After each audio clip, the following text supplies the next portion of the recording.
Eh bien, cette semaine, je vais vous parler d'une grande claque. Alors non, il ne s'agit certainement pas de celle qui a fait le tour du monde, sur laquelle on reviendra peut-être une autre fois.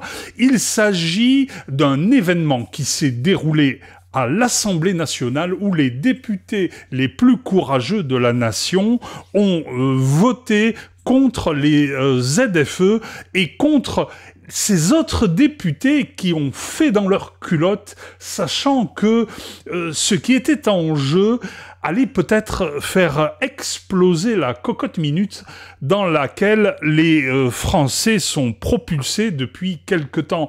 Alors c'est une cocotte minute confinée dans un tunnel de noirceur organisé par cette réelle oligarchie qui nous promet la santé, la prospérité et la liberté, mais qui au quotidien fait la démonstration de réaliser exactement le contraire.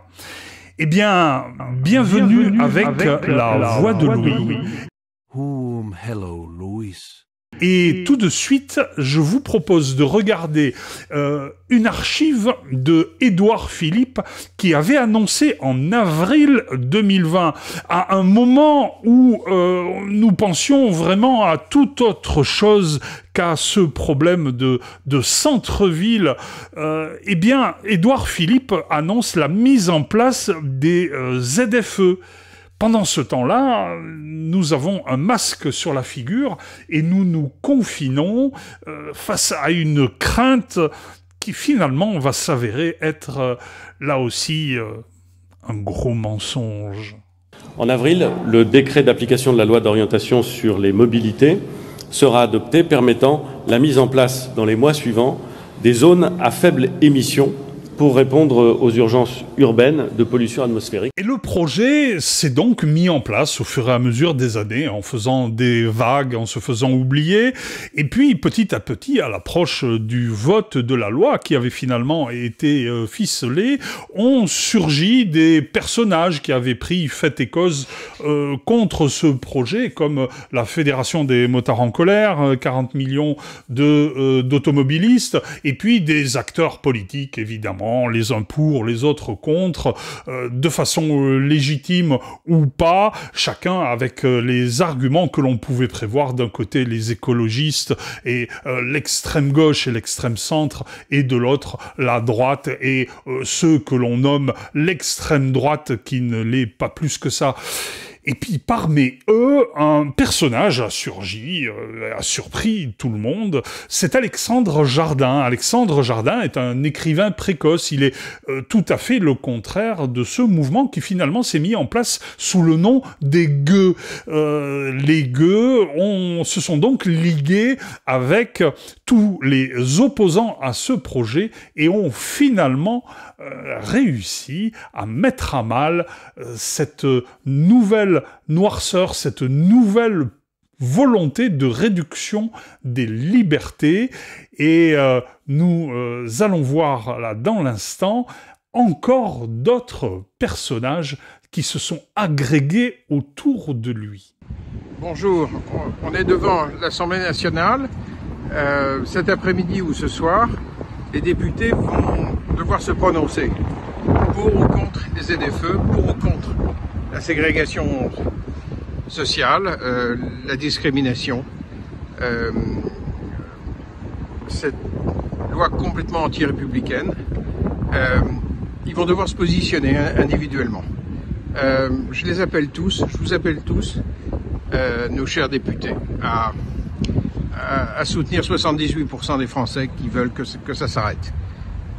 Voilà, j'espère que vous serez du côté du peuple, du côté des gueux. Alors, les opposants à ce projet se sont bien sûr trouvés propulsés par des médias, des réseaux alternatifs, car les médias mainstream, évidemment, font le jeu de ceux qui ont mis en place le projet, de ceux qui veulent ces ZFE, de ceux qui vivent dans les centres-villes, qui ont les moyens d'acheter les voitures revendiquées par la bien-pensance.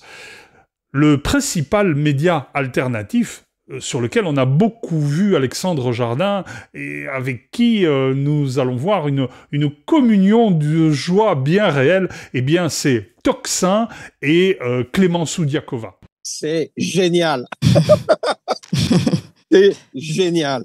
Et d'abord, mais merci à Tocsin.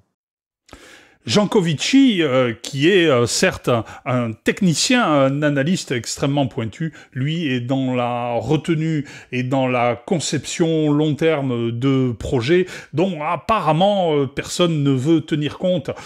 Bon, lui, en attendant, il fait du business et il a bien raison. Exactement. L'excès de zèle écolo a entraîné un rejet. C'est ça ce que vous êtes en train de me dire. Souvent, la politique publique, c'est des balanciers, vous savez. Ça va d'un côté, puis ça revient de l'autre, puis etc. Donc là, on s'est dit, on va traiter le problème de la pollution locale en interdisant l'accès aux véhicules les plus polluants.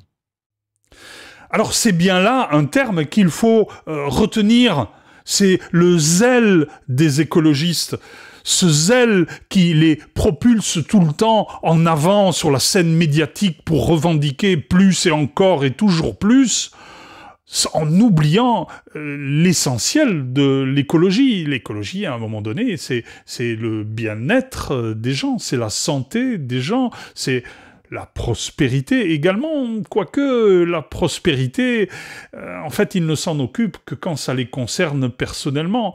Et Dieu sait que les organisations, les ONG écologistes manipulent beaucoup de pognon dont on ne connaît pas très bien la provenance.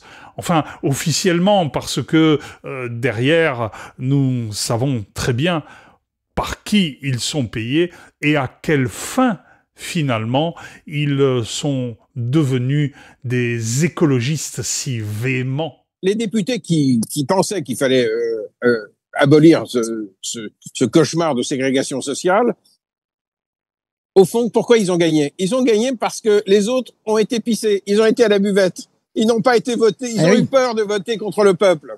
Et bien évidemment, la ministre de l'écologie devant les députés vient faire du pathos en affirmant que face aux 40 000 décès précoces bien pratiques, car absolument indémontrable.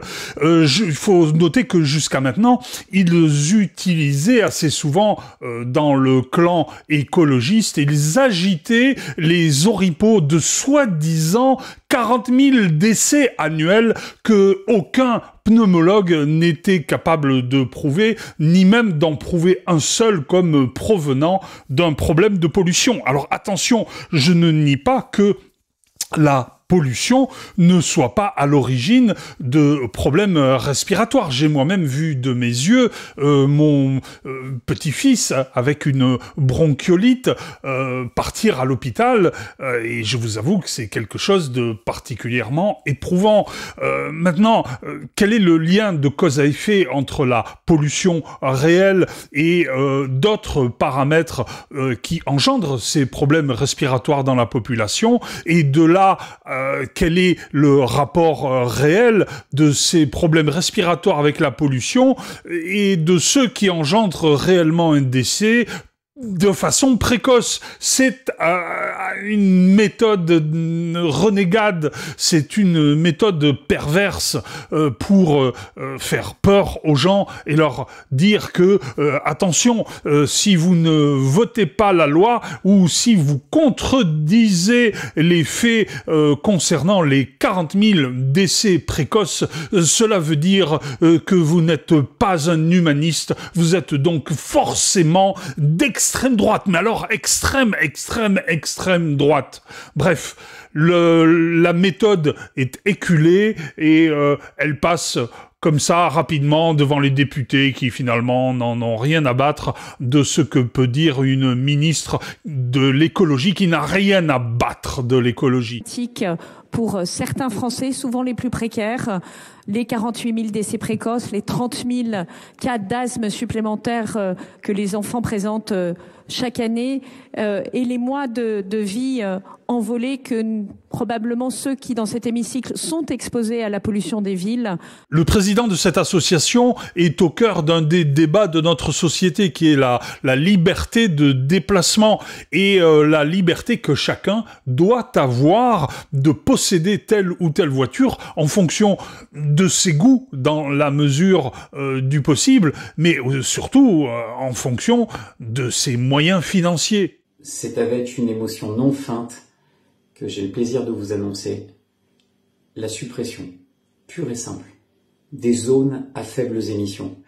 Bien évidemment, ce monsieur que je ne connais pas a, lui, les moyens de s'acheter une voiture pour rouler dans les ZFE, et il nous assène sa vérité selon laquelle nous nous trompons sur les objectifs des ZFE. Elles sont faites pour bénéficier aux moins riches, enfin aux plus pauvres, car même s'ils n'ont pas les moyens d'acheter une voiture, ils seront en meilleure santé en restant au chômage chez eux. Stupide et incroyablement mensongère. Le mensonge sur les ZFE, c'est de faire croire que c'est un outil qui a été conçu pour les bobos au détriment des classes populaires. C'est un outil qui a été conçu pour les classes populaires. C'est génial. C'est génial. Moins 5,8% de baisse des émissions de gaz à effet de serre en 2023, c'était pas si mal. Mais seulement 1,8% en 2024, c'est déjà totalement insuffisant pour tenir l'objectif européen de moins 55% en 2030. Alors, moi je lance vraiment un appel à tous les démocrates à l'Assemblée nationale. Arrêtez d'écouter Macron qui est en train de faire une manœuvre de merde. Je vous en prie. Conduisez-vous en républicain. Les gens les députés de Renaissance, les députés de gauche, je veux dire, les gens de gauche ne peuvent pas exclure les pauvres. Ils doivent revenir à leur éthique, à leurs valeurs.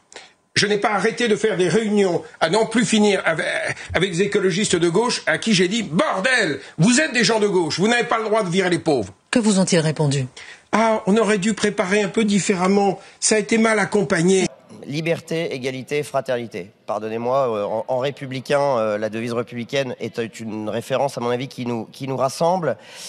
Liberté de circulation, les ZFE sont une atteinte majeure à la liberté de circulation pour des véhicules qui ont un contrôle technique impeccable, des gens qui ont le permis de conduire et des assurances en règle. Donc nous défendons la France qui s'arrête au feu rouge, qui va bosser et qui est bien élevée. Point de vue liberté. Égalité, égalité. Une politique d'aménagement du territoire catastrophique à concentrer tous les services dans les métropoles et à désertifier la ruralité. Et vous voulez aller dire aux Français des zones rurales qu'ils n'ont plus le droit d'accéder aux métropoles où tous les services ont été précisément concentrés. Égalité d'accès territorial, dans le cadre de la devise républicaine, en termes d'égalité, nous n'y sommes pas. Fraternité, 13 millions de véhicules exclus des grandes villes, 13 millions de Français potentiellement exclus des grandes villes pour aller au boulot, pour aller se soigner, pour emmener leurs enfants à l'école, pour aller consommer dans les commerces de proximité ou pour aller dans les services publics. Les ZFE, en fait, rien ne va dans les ZFE qui percutent la totalité de notre devise républicaine. Chers collègues, on arrête tout de suite les ZFE, s'il vous plaît. Que s'est-il passé mercredi soir, quand l'Assemblée nationale a voté l'abolition des ZFE? Une bascule historique absolument incroyable. Le discours que j'entends en ce moment, ces dernières semaines, m'énerve au plus haut point. On voudrait revenir en arrière, surtout en disant non, non, abandonnons l'écologie, nos ambitions, pour préserver l'économie. Faux. On peut créer des emplois, on en a créé 2 millions, plus de 2 millions ces dernières années, en multipliant par 4 nos baisses d'émissions. Donc il y a une politique écologique à la française. C'est celle simplement qui organise des filières industrielles et qui s'organise pour créer de l'emploi partout sur les territoires. Et c'est ce que vous avez fait. Donc il ne faut pas revenir en arrière, il ne faut pas détricoter ça. Simplement, il faut avoir de la constance, de la volonté et de l'investissement. C'est génial. C'est génial. Bon, Eh ben, je crois qu'il est clair que Emmanuel Macron est vexé, que son ego est atteint, qu'il a oublié qu'il était président de la République, qu'il n'était que président de la République, qu'il y avait une Assemblée nationale et un Sénat. Certes, il y a un Conseil constitutionnel avec Ferrand qui lui doit bien quelque chose. Mais bon, que vont-ils pouvoir faire pour pouvoir continuer à les Français, comme il l'a promis déjà à l'époque où Édouard Philippe avait initié le projet de ZFE qui passe à la trappe. Alors ça ne m'empêchera pas cet été à Paris d'aller me balader avec ma vieille BSA de 1954 pour vous faire visiter la capitale et la comparer avec ce que nous pouvons y trouver aujourd'hui et ce que nous y trouvions hier. Voilà, ça va être difficile, mais si vous vous abonnez, je vous promets plein de belles vidéos. Et la prochaine vidéo devrait concerner un contrôle technique historique dont vous me donnerez des nouvelles, documents en main, avec la machine devant vous, pour comparer et comprendre pourquoi le contrôle technique, c'est quand même un gros coup de pipeau. Allez, à bientôt, abonnez-vous.